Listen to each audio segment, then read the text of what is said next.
Get out of the building and do some real work. That is the idea that Giff Constable tries to get across in his book, Talking to Humans. Getting out of the office to do some real world market research on a product or service by talking to real people. And while still in the introduction, the author lays down some basic ideas of what customer discovery isn't. Customer discovery is not asking people to design your product for you, and customer discovery is not you pitching your idea or vision to them. And you should never try to sell people on your idea during this step.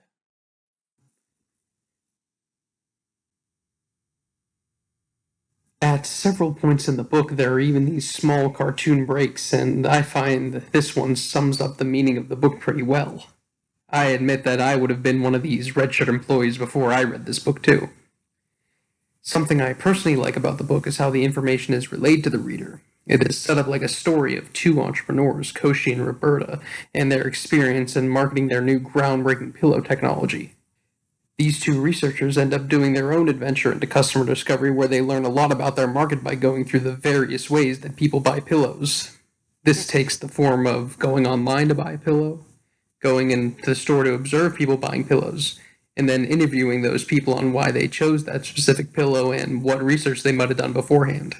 Even before conducting interviews, they would lay out the questions they're going to ask as well as their assumptions about their product. And these assumptions should be direct and have some significance. For instance, one they chose was, we believe that people care about sleep quality when making a pillow purchase decision. And another one was that they believe they could sell their pillows at a high enough price to cover the costs. And probably the most important one out of them all was that they believe that customers are going to be young urban professionals, maybe people in college or in their mid-20s. When you lay out the assumptions before conducting the interviews, you have a direct way to look at your questions and answers, and usually you know what to look out for when the customers respond. And keep in mind, customer discovery is about gaining much deeper insight into your customer or partners and your market. Being told that your idea is cool is not useful. Seeing the behavior that validates your customer's willingness to buy is incredibly useful. As the story of Koshi and Roberta continues, we find out that some of their assumptions were proven wrong. Most importantly, their assumption about who will buy their product is wrong. Young urban professionals don't go out and buy pillows generally, and the last person who obtained their pillows for them was most likely a family member. So they have to reevaluate their market to who they believe will be their new initial buyers. Generally, this is a time when quantitative analysis would come into play before going out and testing new assumptions. And this process will go faster as they already have experience getting out and interviewing people. Consider for a second if Koshi and Roberta did not perform primary market research. What position would these two be in? Luckily, they did before running headfirst into the wrong market.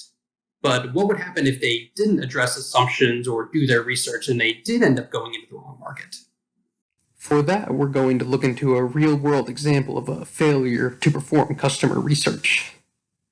And that's right, we'll be looking into Campbell of all companies. There was a time when Campbell, among several other soup companies, attempted to break into the Russian market. After all, soup is a staple of Russia, and it's not uncommon to find people eating it several times a day. So why wouldn't the people of Russia want an affordable and quick soup dish? Seems like a slam dunk, right? Well, this isn't the case, because in Russia, soup is such a big deal that to do anything less than a home-cooked meal is unacceptable. And Campbell had to give up on Russia after 4 years of attempting to break into the market at an estimated loss of $75 million. A similar situation actually happened to Campbell in the 90s when they tried to break into the Chinese market, and this also ended in failure. So we can see an example of what happens when you don't do the appropriate amount of product research. Always remember there are way more ways you can fail than succeed. Keep this in mind as you go on and do your own customer discovery. And qualitative research is something you should always do, and we'll get more into that as we discuss beachhead markets. To end off this video, I would like to leave you with a bit of a challenge. Create your own assumptions for your own product or service and ask yourself, who do you want to learn from? What do you want to learn? And how are you going to get to them?